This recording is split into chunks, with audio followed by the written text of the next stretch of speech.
we invite the Dharma teacher to offer us the Dharma talk.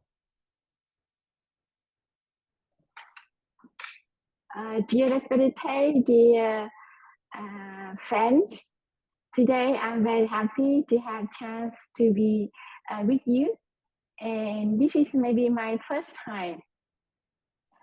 So I'm very happy to see your face.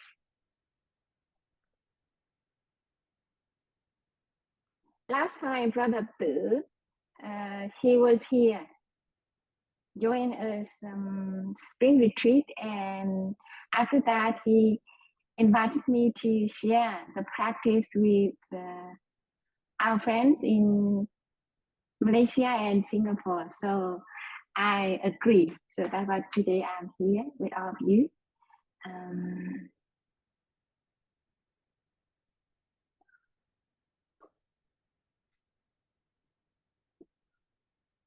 How do we have new friends today, or just our core Sangha member? Yes, we have about 30% are new friends. So in Singapore, we have maybe about more than 10 of them are new friends. Okay. So today my topic is invoking the Bodhisattva's name. Yesterday, I had a chance to listen to Sister Ngami. She read this practice for the sisters. So I have inspired by this practice. You know Sister Ngami, right? She is a Malaysian sister.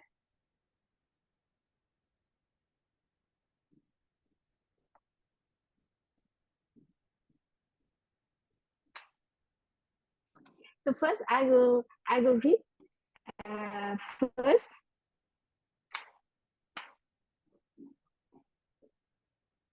Invoking the Bodhisattva's names. We invoke your name, Avalokitesvara. We aspire to learn your way of listening in order to help relieve the suffering in the world. You know how to listen in order to understand. We invoke your name in order to practice listening with all our attention and open-heartedness. We will sit and listen without any prejudice. We will sit and listen without judging or reacting. We will sit and listen in order to understand. We will sit and listen so attentively that we will be able to hear what the other person is saying and also what is being left unsaid. We know that just by listening deeply, we already alleviate a great deal of pain and suffering in the other person. So we all know that Avalokitesvara is the one who is able to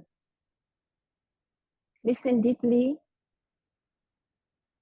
to have alleviate the suffering of people.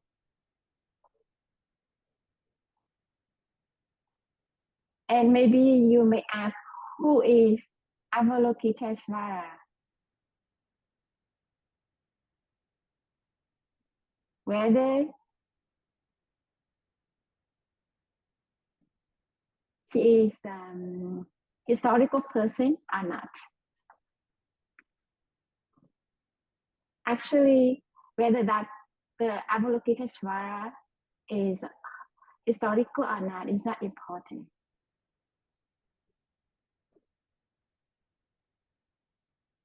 Because every one of us can be Avalokitesvara. We can offer our ability of listening to others.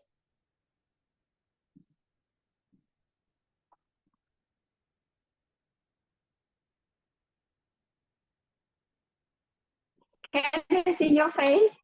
If I cannot see your face, very difficult for me to talk.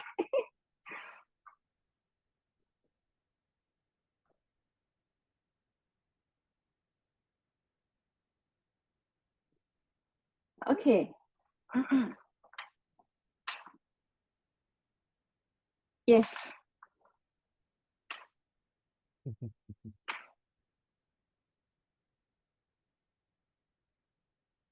And maybe the seed of Avalokitesvara in us not so strong.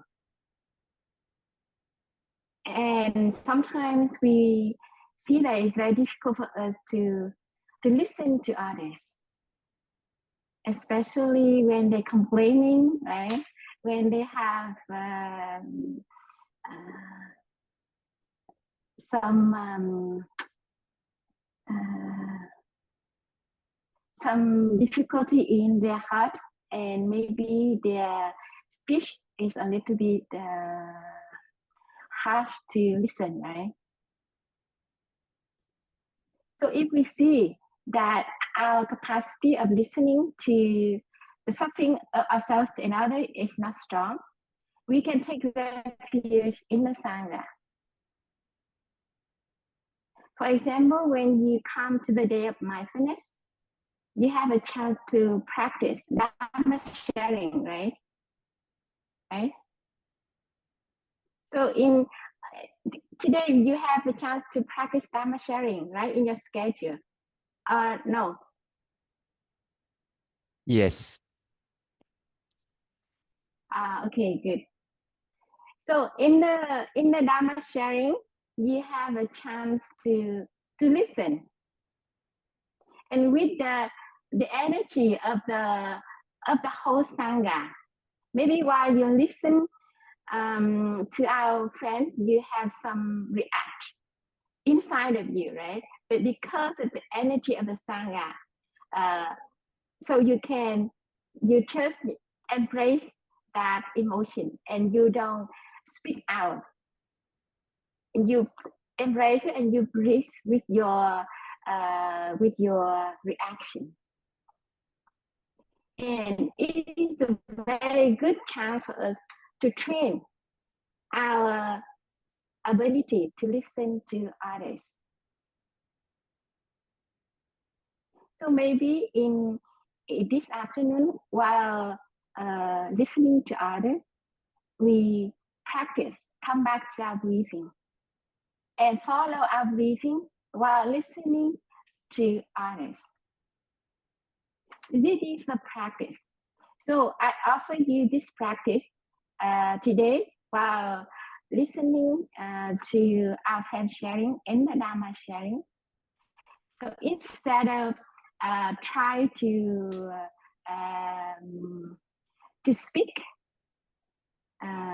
we just aware our emotion, our thought while we listen to others. And if while listening to others, we may dislike or not agree with what the other person is saying, and it will happen even in the Dharma sharing. Sometimes we don't like the other person, or we don't have good connection with the other person. So maybe we will not accept what the other person is saying easily. But with the energy of the Sangha, we have a chance to practice and to observe our mind. So that is very good training for ourselves.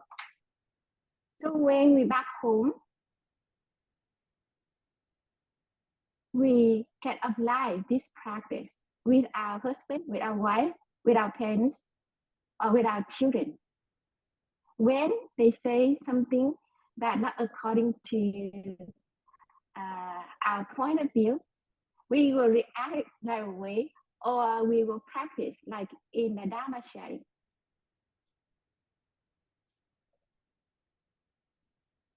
So maybe we remember, oh, in Dharma sharing, I have a chance and I'm able to listen deeply without reaction. So now I'm able to do the same with my husband, with my wife, with my children, with my parents. And in the Dharma sharing, we can also open our heart to share our happiness, our experience, our insight, also our difficulty that we encounter in our life.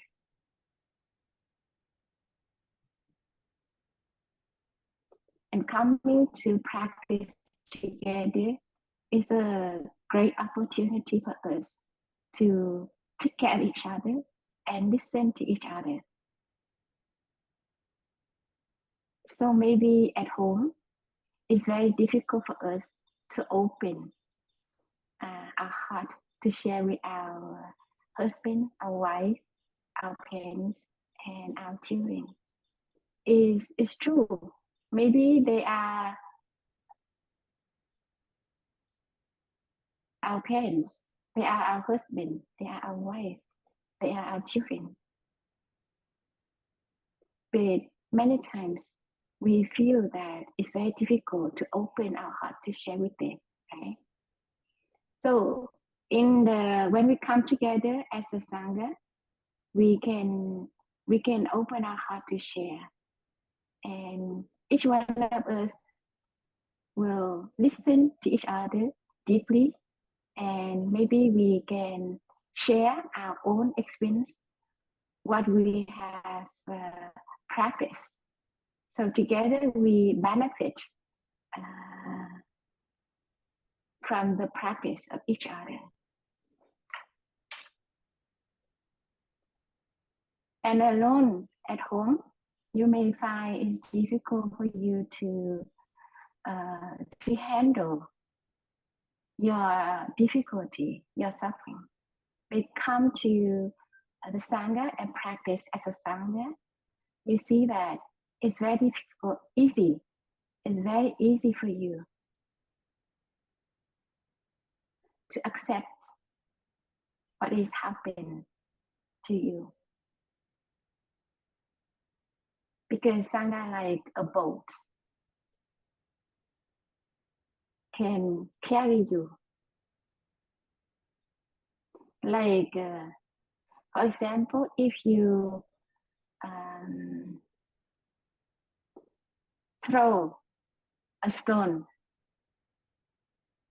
into the river, the stone will sink, right? But when you throw a stone into a boat, the boat will carry it.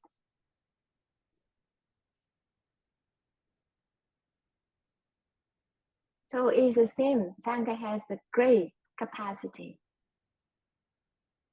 to carry us, not only our suffering, but also carry us to the place that has many flowers, many insight and experience.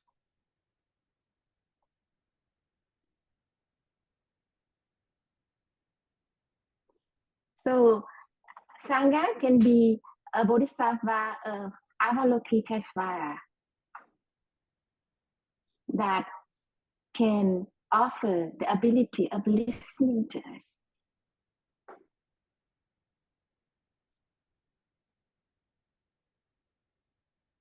And when we take refuge in the Sangha, we are able to train ourselves that ability, the ability to listen without judging or reacting. So I think that to train ourselves to have that ability, we need to practice, to train ourselves. And maybe we don't have much chance to practice. So we can create like a day of mindfulness like this. Come together and we practice. We have a chance to train ourselves at least once a week.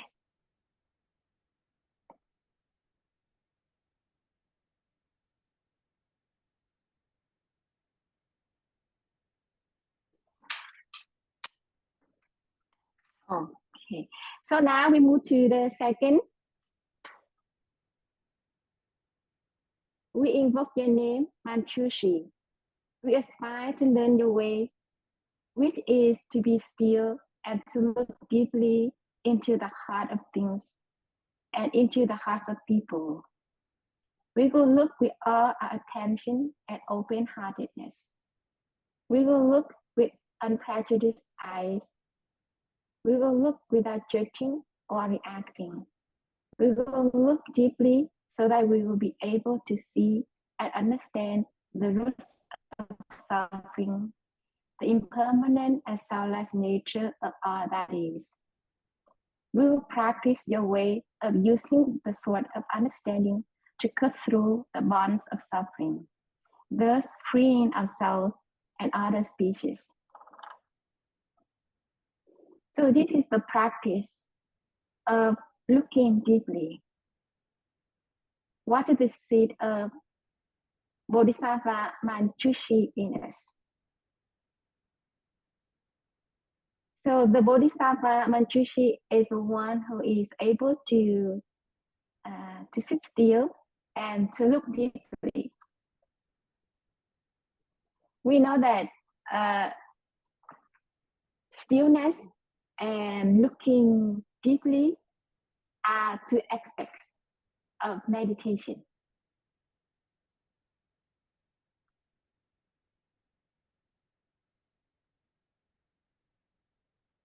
Before we can look deeply into our suffering or other suffering, we have to be able to sit still, to make our mind still. And to be able to be still, we need to learn how to stop first. Okay? So stop here means that we stop all unwholesome actions, unwholesome thinking. There is a story, very beautiful story. That one day, Buddha was having umbrella in a city, and he saw people keep running and yell at each other, "Please run away! The Angulimala, he's coming." And one man looked at the Buddha and asked Buddha, "Why you still here? You have to run away because Angulimala is coming."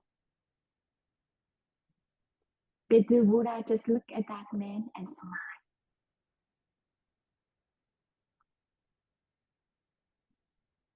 And the Buddha kept walking peacefully, slowly.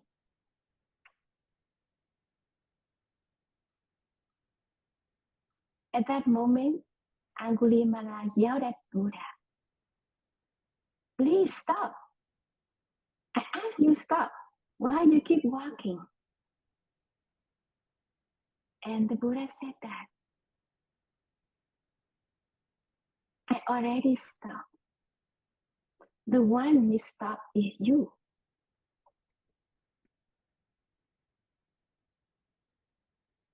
And Angulimala was very angry. "You said you stop, but you keep walking."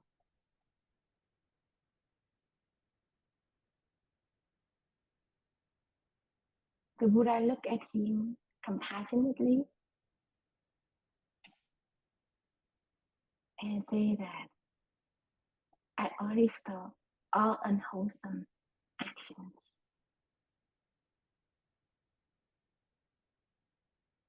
You are the one need to stop." Angulimala was a murderer. He had killed 99 people. And each time after kill one person, he will cut that person thumb and string it to make a necklace around his neck. So he just he he just need one more thumb to have 100. But after listening to the Buddha sharing, he prostrated in front of the Buddha and asked to be ordained to follow the Buddha.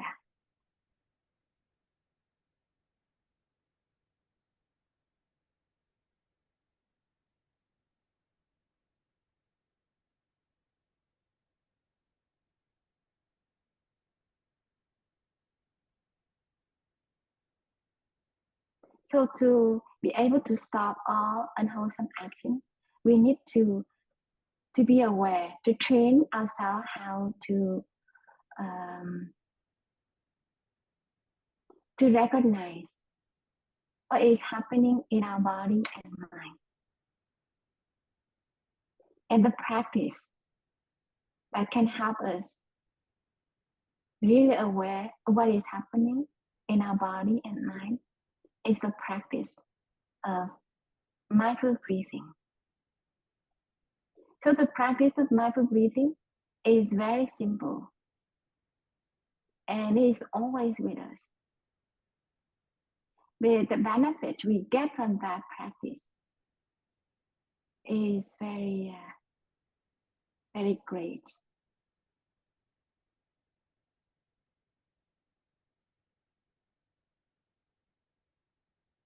When we observe our mind, we see that most of our thinking is unnecessary thinking, right? Most of our worry is unnecessary worry. It's just because of our mind keep wandering around and we are not able to stop. And this habit take us away from dwelling in the present moment to really enjoy the wonders of life that are present for us in the present moment.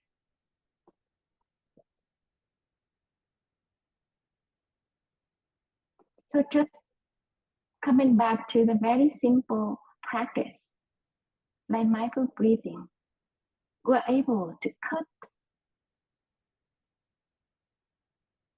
off all the unnecessary thinking, unnecessary worry, to come back to the present moment and really live our life in the present moment. So now we listen to one sound of the bell and we come back to our breathing and breathe mindfully when we listen to the sound of the bell and see how many breaths we breathe with one sound of the bell.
So why the practice of mindful breathing is important? And brother and sister, keep sharing. Oh, come back to our breathing and breathe mindfully. Almost in all the Dharma talks. It's so boring, right? The practice for breathing is so boring. Nothing interesting.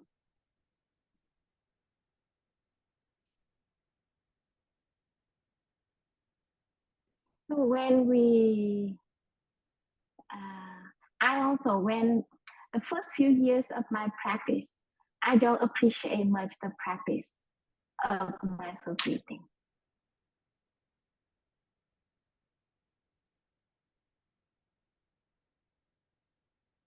But the more I observe this practice, I see it's very helpful. When we observe our body and mind, so when we angry, our breath is very short, right? It's very short. And we feel our face, our body very hot. So at that moment, we see that our feeling, our emotion affect our body, right? Our emotion affect our body a lot. So at the same time, when our mind able to affect our body, so the opposite is also true. Our body can affect our mind. When we angry, we can use our mindful breathing to calm our body and mind. And it's help.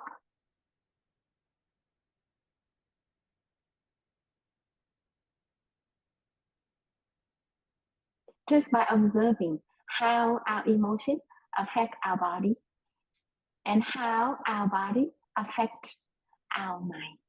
So we know that by practicing, we can experience that practice. And I share with you very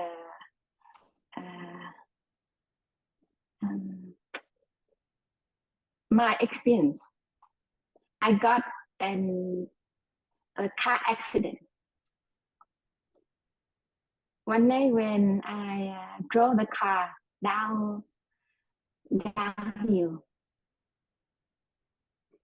and when I'm downhill, so the brake didn't work. First step, the brake didn't go down.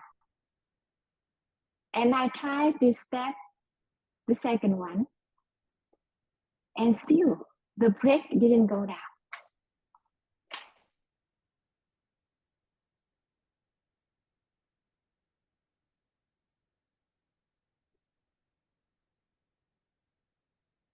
After that, I used my foot to check underneath to see whether I step on the brake or I step on something else.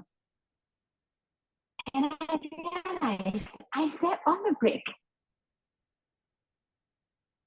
And there was nothing under. So I realized that the problem comes from the brake. So when I realized that the problem comes from the brake, so I come back to see how I can handle that situation, because the car was on the very steep slope without brake.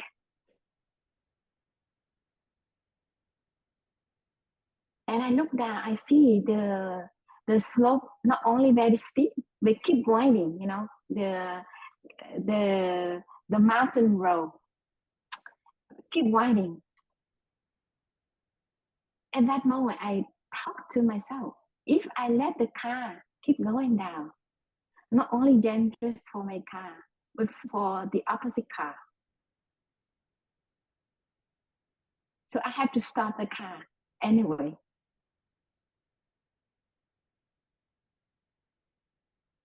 So when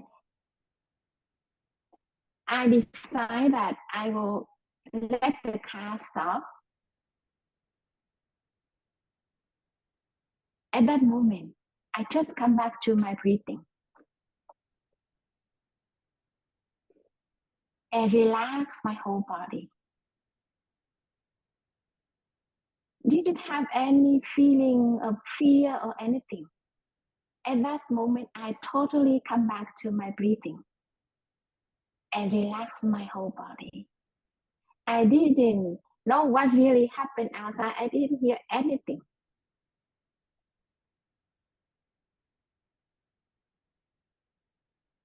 And at that time in the car, I still, in the car, had another 4 brothers and sisters.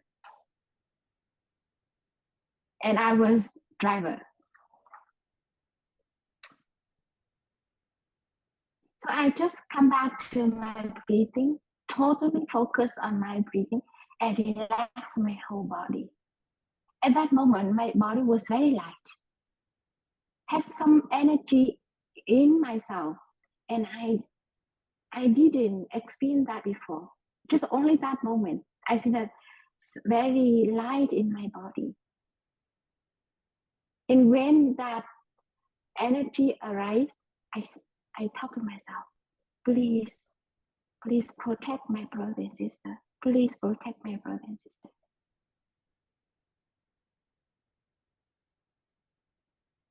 And when the car stopped, I heard my sister yell at us, get out of the car right away.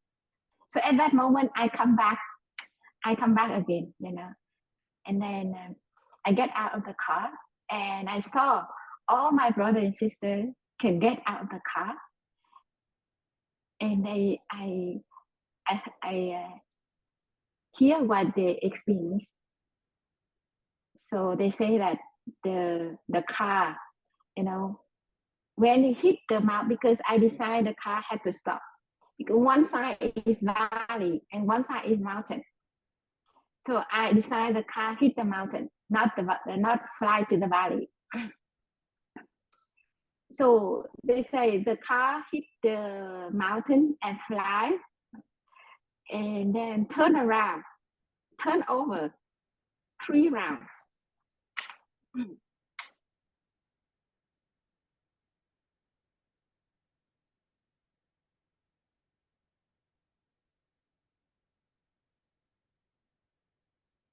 So after listening to what they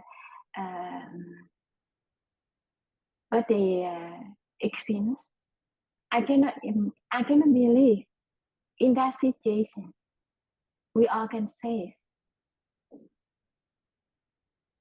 be safe like that. And I really thanks the practice of mindful breathing.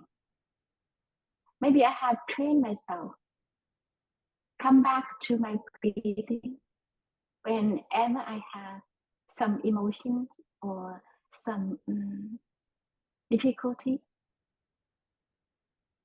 So at that moment, the practice of mindful breathing come back to me naturally.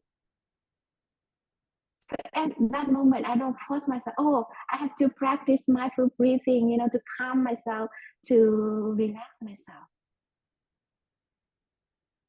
In the difficult moment, it automatically and naturally like that. So I imagine if at that moment I'm not able to come back to my breathing and relax my whole body and keep worry and keep try to handle the car, I don't know what will happen to myself. to me and to my brother and sister. And my brother and sister didn't believe that I didn't have any problem. They keep force me to go to hospital to check.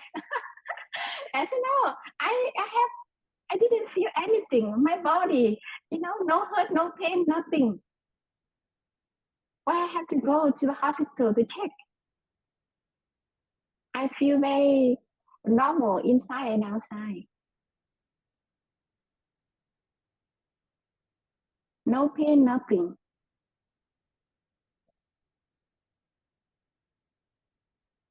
So the practice of coming back to our breathing and accept whatever happened to us with a very peaceful mind and calm mind is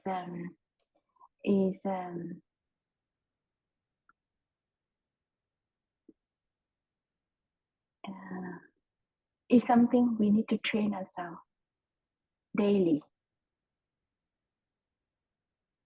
Coming to join Day of Mindfulness, like we're doing today, is a good reminder. So it's just something to remind us that we need to practice in our daily life. When we walk, when we sit, when we eat, and when we breathe, we need to practice in our daily life. And the practice of Plum Village can help us stay in mindfulness all day long, right? When we come to Day of Mindfulness, we have a chance to practice mindful walking, mindful sitting, mindful eating, mindful breathing, mindful speech. So all these practices help to water the good seed in us. First, the seed of mindfulness in us. Okay? So coming together like this is a great opportunity for us to train ourselves, to make the seed of mindfulness in us stronger each day.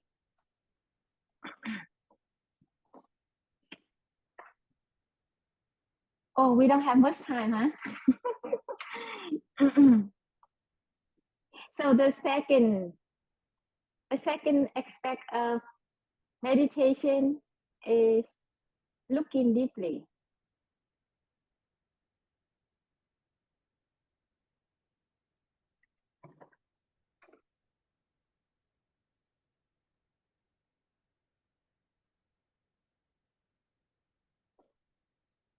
Looking deeply to see the impermanent and soulless nature of all that is. So we know that everything is impermanent, right? But it's just on our just knowledge, not really insight yet. So we have to practice in a way that impermanence become our insight. It's not just a knowledge.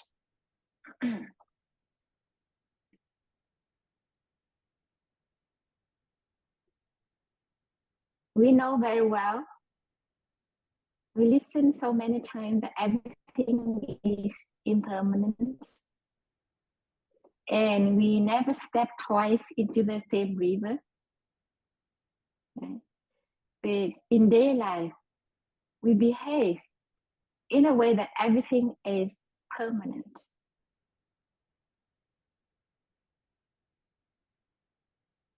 One thing very simple. For example, yesterday, our wife say something make us angry. Okay, yesterday. But today, when our wife sees us, she looks at us and smiles at us. But we don't see her smile. We only see the person who made us angry yesterday. And we don't want to smile back to her.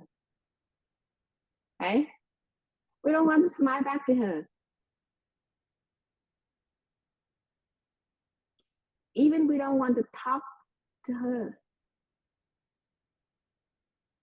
So we know that everything is impermanent.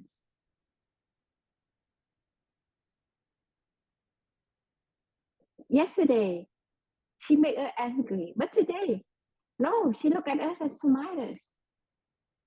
But we don't see her smile. We only see the person who made us angry yesterday, and we don't want to smile back to her. We don't want to talk to her. This is a very simple thing, but it happens to us all the time, right? All the time. So I give you this very simple practice.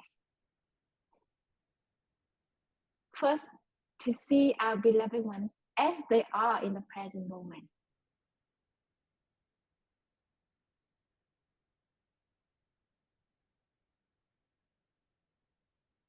Actually, we have a very strong habit. When we perceive something, actually, we don't perceive things as they are in the present moment.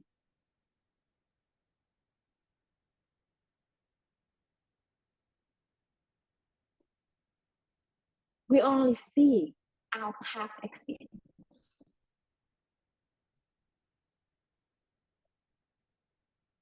We not truly see things as it is in the present moment.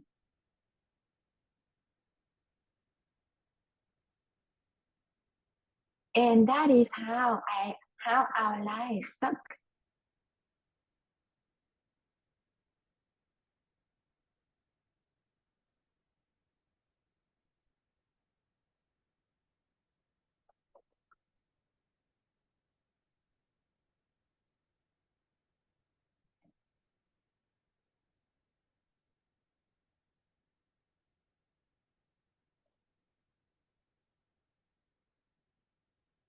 So now with the insight of impermanence, we practice to see our husband, our wife, our mother, our father, our children. We train ourselves to see them in the present moment. Don't look at them and see only their past.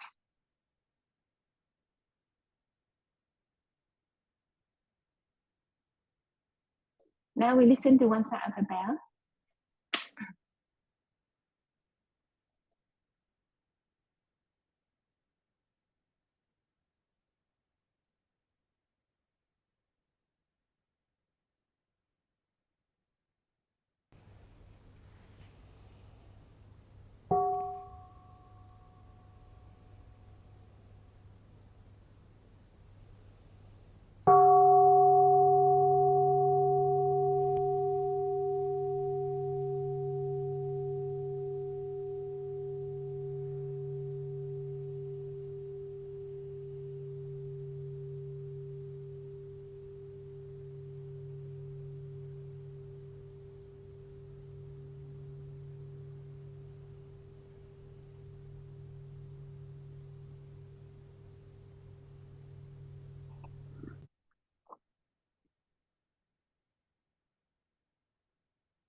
So, dear friends, that is very beautiful practice.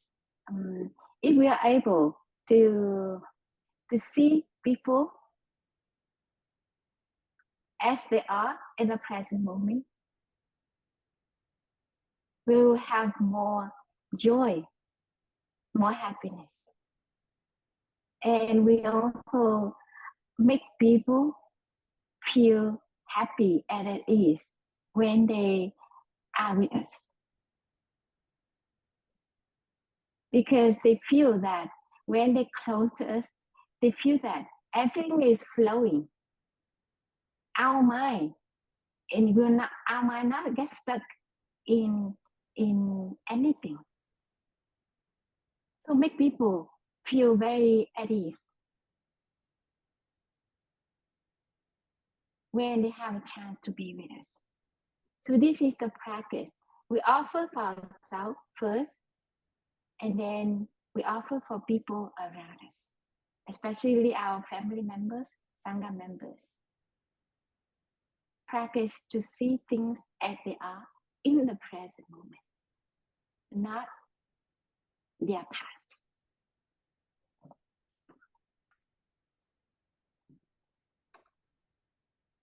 So I think now we don't have much time to talk more. But today there are three things I want to share with you. First is mindful breathing. So coming to practice with Sangha is a good chance for us to train ourselves the habit of practicing mindful breathing. And we can practice mindful breathing while walking, sitting, eating, talking to. And second is taking refuge in the Sangha. When we see that we are not solid enough, so coming to practice with the Sangha, we are supported by the energy of the Sangha. And the energy of Sangha will carry us, will take care of us. Second is live in the present moment. So don't let our past control what we think, what we say in the present moment.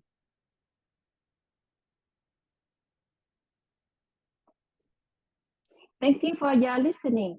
You have any question? Thank you, Suko Trang Nghiem, for the talk. If there's anyone with a question, you may come to the front to ask. Same for the friends in Malaysia. You can just unmute yourself and ask the questions from there. And also other friends who are online but not in it, you are in your own home. You may also unmute yourself, bow in, introduce your name, and ask the question. If you prefer, you can also type into the group chat, so that we can read out the question for you.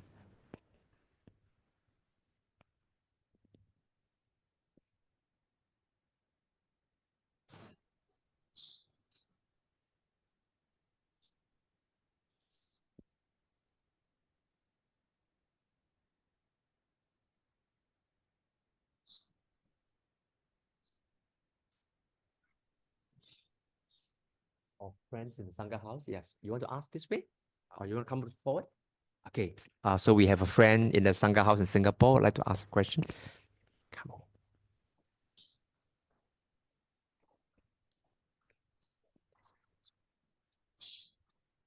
Okay. Okay. So my name is Long. Thank you for your sharing. My question is about the listening without reaction or judgment. It's not easy in our daily life, right? So when we try to listen to our family members or colleagues, and then we don't agree with them, and we started to feel angry, right? And then at that point of time, we don't want to react, but we reacted. and our emotion, when we see that it's change, and then it's control our mind, and also we react. So in that moment, how we not react, I think one of the way is to mindfulness breathing, but at the moment we also forget, right? So how to do it? Thank you.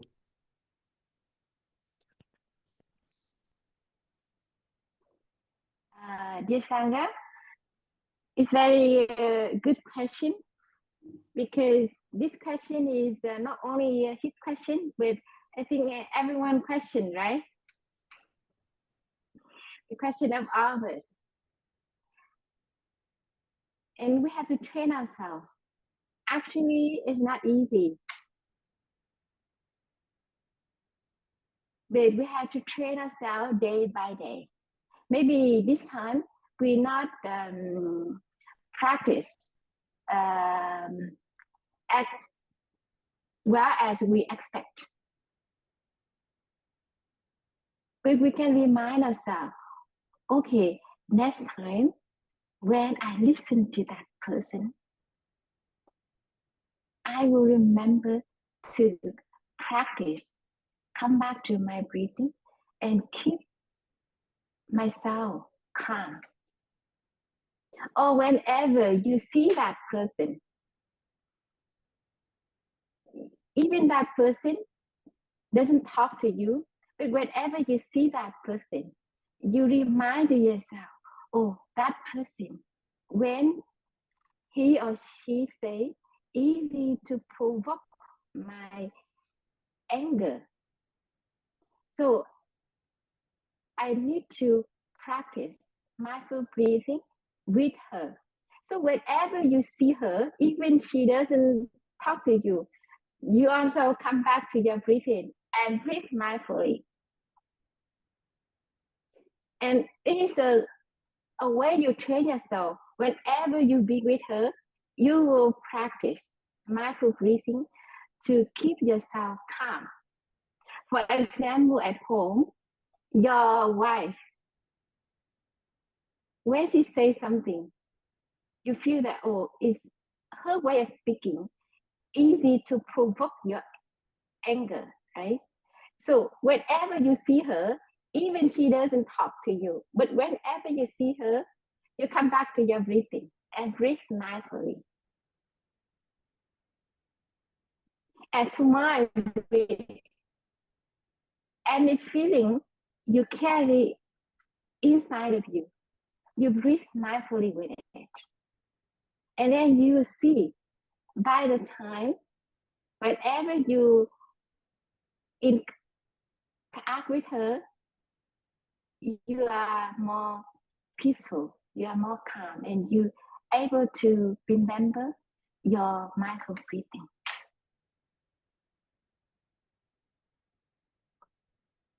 So this is the practice, not only with your wife, your husband, you can practice it with anyone you feel that the other person easy to provoke your anger or your strong emotion. So I hope you get my point. Eh? Thank you. Another question.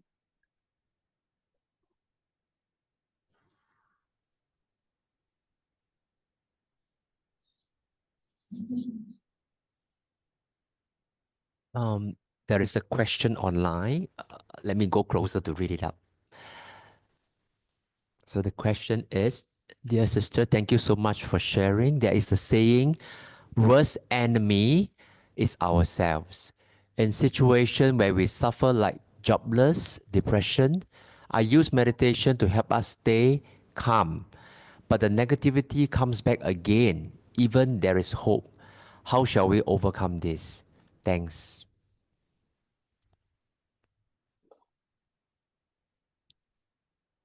So in that case, you allow yourself to be in the nature more.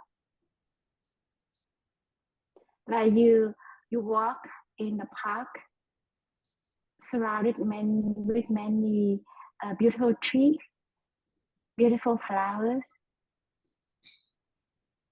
and you train yourself to be in the present moment. So when you walk in a park and your mind draw in the present moment, at that moment you are nourished by the flowers, the trees, and also not you benefit not only the freshness, the beauty of the trees, the flowers, but you also receive the energy. So when you allow yourself to walk peacefully and dwell in the present moment in that atmosphere, you easy stay in the present moment more. Maybe at home, when you are surrounded with many electronic devices, you easy to access, social media, and you watch this and that. And when your mind is negative, you easy to watch things that water the seed of negativity in you. So at that moment, you can walk out, and better you can choose a forest or a park to do walking meditation, and allow yourself, sink in that peaceful environment. Maybe you yourself at that moment not strong enough. You need a supportive environment. And if that moment no one around you, you alone, so you like I share, you go to the park near your house. You can do walking meditation, and let all the wonders penetrate into yourself. And the practice of mindful walking also help you a lot. And when you have chance to practice with the Sangha, the idea of mindfulness, allow yourself that chance to be surrounded with the friends who know how to practice and who know how to water the good seed in you.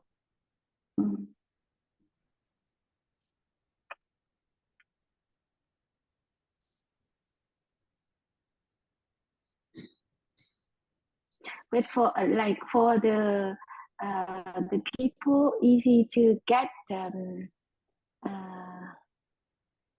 to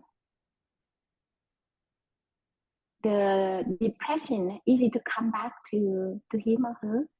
So be in the nature is very good for him or her. So don't just sit alone in your apartment and surrounded yourself with all the social media. Yeah. So thank you.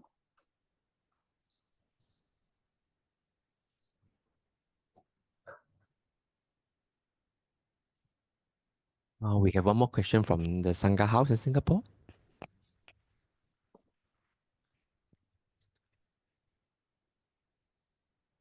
Thank you, sister, for your sharing today. I actually have two questions. I hope that's okay. The first question is about one of the teachings that you mentioned today about not judging our family, our colleagues, or even people we meet. And I think this is really hard to do because often we come to any conversations or situations with our own point of view that is informed by our past or our experiences. And how do we, and of course, other people come with their own point of view. And often we would think about judgment in the sense of, oh, why do they think that way? Or how can they think that way? And so I wonder if, the question is, how do we overcome that? How do we overcome all the judgments and all the conceptions that we have about other people. And then my second question is also related to one of the teachings today about accepting our present, accepting our conditions and what we have, and being appreciative for what we have. I guess as human beings, we are always going to be wanting more in life, and we aspire to more, and we have our desires for more. And the teaching of accepting our present, I think is quite hard to practice, because as human nature, we, of course, we want more. So how do we go about accepting what we have, accepting our nature, our present, and being at peace with that? I think that's actually, for me, quite hard to practice. So those would be the two questions I have. Thank you. Okay, first of all is how to not judging, right?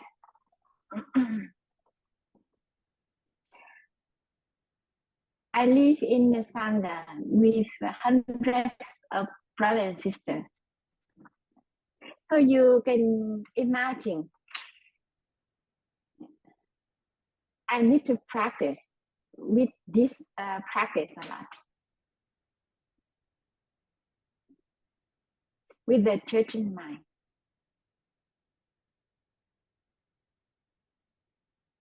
And as a big sister,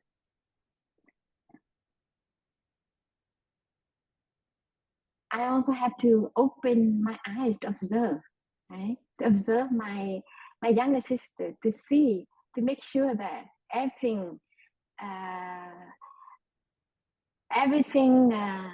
on track, right? And of course, when I observe like that, I have the mind that, this is not good, this is good, or why you do like this, why you don't do like that, right? It's a lot. I have to deal with this a lot.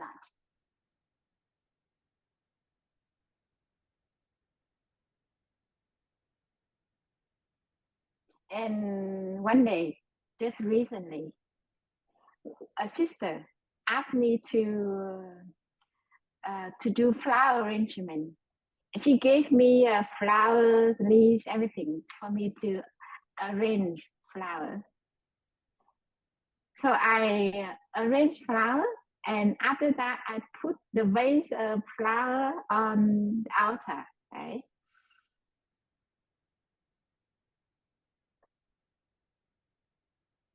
And later, I back to the meditation hall.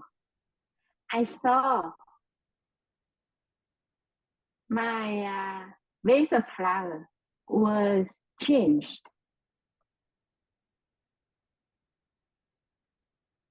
And I was unhappy. For sure, when you do something, and people come and change without asking your permission, you feel unhappy, right? You feel unhappy. So at that moment, when I saw my flower were changed, so the thought of judging arise in me. Oh, why? Why that person changed? And what she had changed is not as beautiful as the one I did.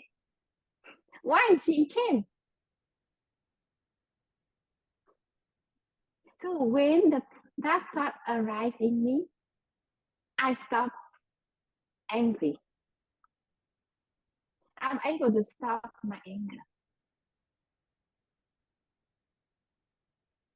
Because that moment I realized that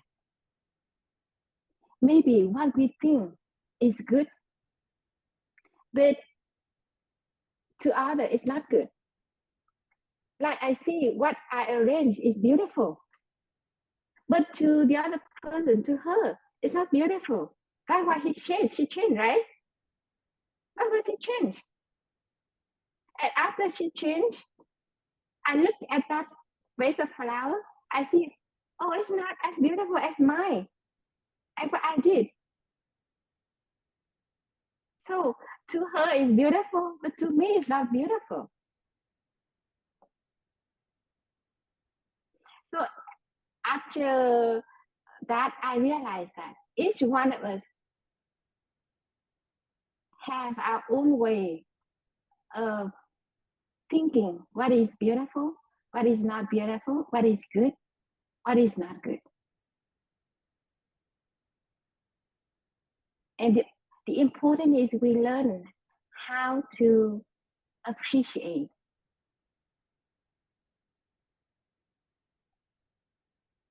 what people are doing. Like she teach me how to appreciate what people did. So I don't judge her, but I only got it as a lesson for me. And I talk to myself, oh, next time I should not do that to others. Even the other mistake, but I can take it as my own lesson. So should not do it to others. If you do it, you will make people have the feeling, the same feeling like you have right now.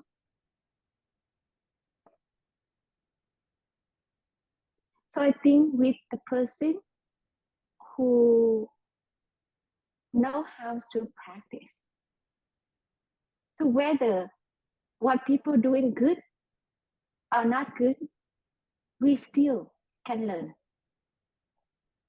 Like if the other person, she changed my vase of flower, so she teach me a lesson.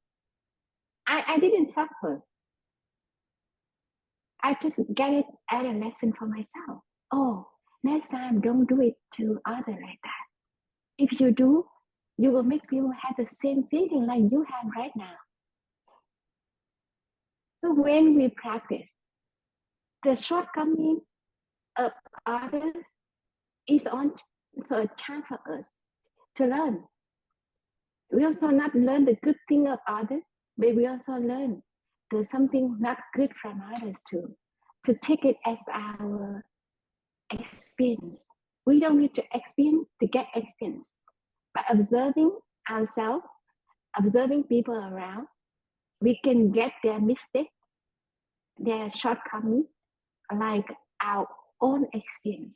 And we don't do that mistake. We don't repeat that mistake. So our judging mind is also important. It's very good because I have judging mind. That's why I know what we should do, what we should not do. But that is just for us to take care of ourselves.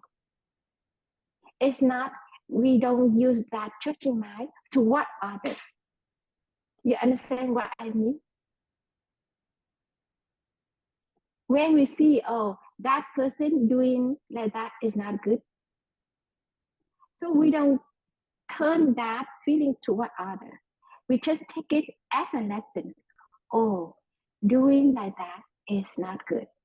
You will make people have the same feeling like you have right now. So don't do it to others like her. So it becomes our lesson. People do wrong, but it becomes our experience, our lesson. We don't need to do wrong to get experience. So judging mind is good, but you need to make it in a positive way for yourself.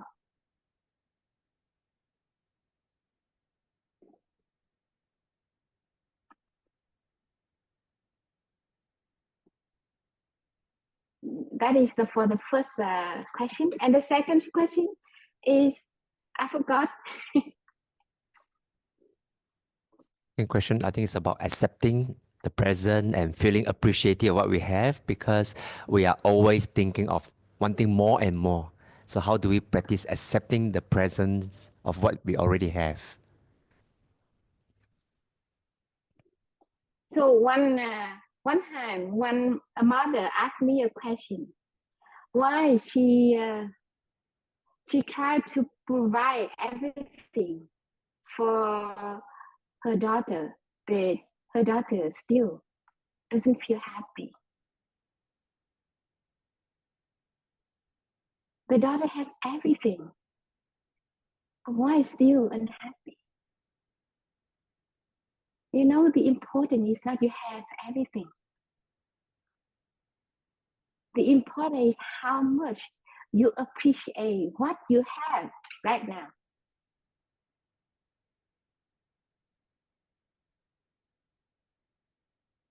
Like now you have a very simple house, but you appreciate very much your simple house.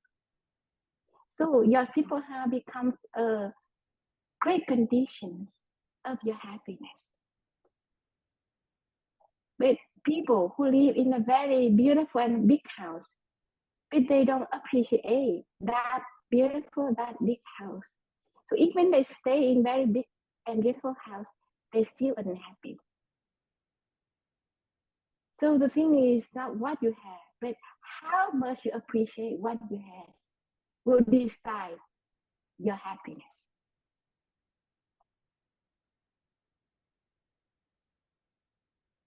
Like some people, they have only 3 sets of clothes, but they appreciate their 3 sets of clothes very much. And they're very happy when they wear their simple clothes. But there are many people, they have hundreds, thousands of sets of clothes, but they don't feel happy. So it doesn't mean how much you have. The thing is how much you appreciate what you have.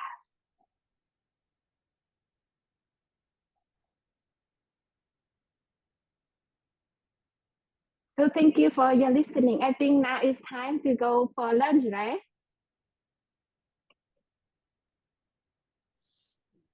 So you want to share something before we end our session?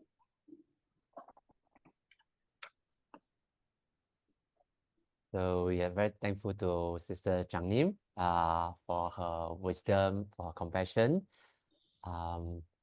Sister, can we visit you in Hong Kong in future? Yes. Hong Kong Plum Village. Today we also have Day of Mindfulness here.